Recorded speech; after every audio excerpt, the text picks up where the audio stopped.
Le discussioni dell'ultima ora sulla possibilità di estendere anche alla giornata di lunedì 6 giugno le operazioni di voto delle elezioni amministrative non intaccano minimamente i programmi di numerose famiglie di favaresi che, non per loro scelta, non andranno alle urne.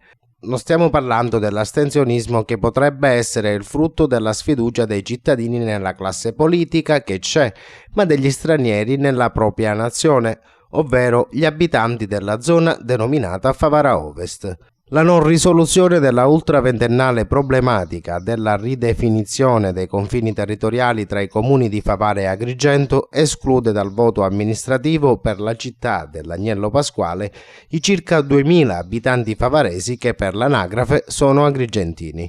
C'è però una via che segna la linea di confine tra i due comuni. Paradossalmente gli abitanti degli immobili identificati dai numeri civici dispari, essendo residenti a Favara, esprimeranno il loro consenso per l'elezione del sindaco e il rinnovo del consiglio comunale.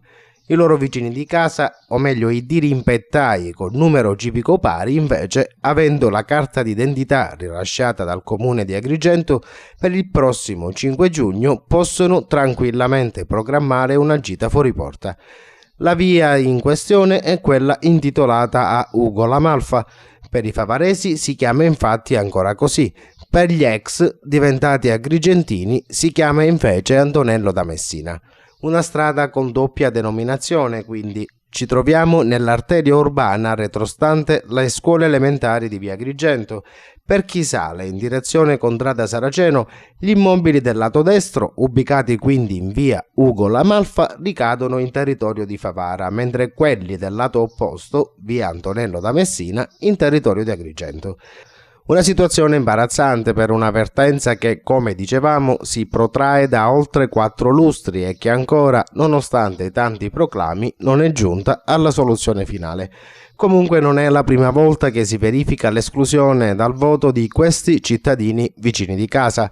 L'anno scorso infatti era toccato agli abitanti di via Antonello da Messina andare al voto per le amministrative di Agrigento e quest'anno toccherà a quelli di via Ugo La Malfa per quelle di Favara. Come dire, una volta ciascuno non fa male a nessuno. Ironia a parte, la paradossale situazione che ha ormai assunto le caratteristiche di una farsa pirandelliana potrebbero essere presto risolte. I passaggi burocratici tra gli enti interessati pare siano veramente a buon punto. Quindi alle prossime amministrative è probabile che gli abitanti di Favara Ovest possano essere in possesso della scheda elettorale rilasciata dal comune di origine, ovvero quello di Favara. Sarà così? Staremo a vedere.